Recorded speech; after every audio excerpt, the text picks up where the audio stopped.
thả làm sao để mình bay luôn, nếu mắc gì đâu. Lúc cần thì không ấy, lúc không cần thì nó lại mất.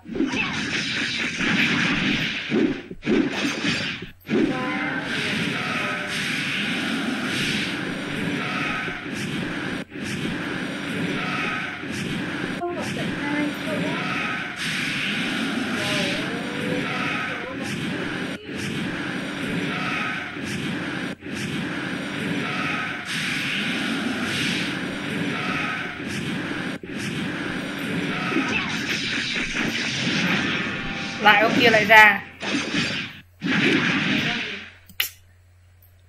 Mình có 5.5 chứ còn gì nữa. Ý là sao đánh từ nãy? Thật sự. Thế sao không đánh từ nãy phải đi ra ngoài rồi xong mới vào lại? Tại sao vậy? Cái thật sự.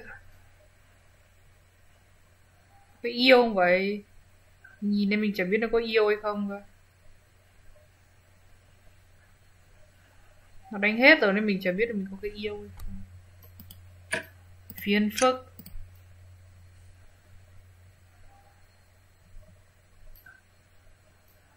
Mình đừng xem cái yêu ở đâu ấy nhỉ. Nó ở phần nguyên liệu hay phần hao? Nick này không có. Nhớ là có một cái mà.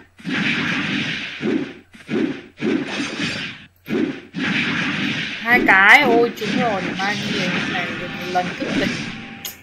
Đớn thì chết. Giờ nick trình lấy đâu ra đây? Làm đam thế lấy đâu ra?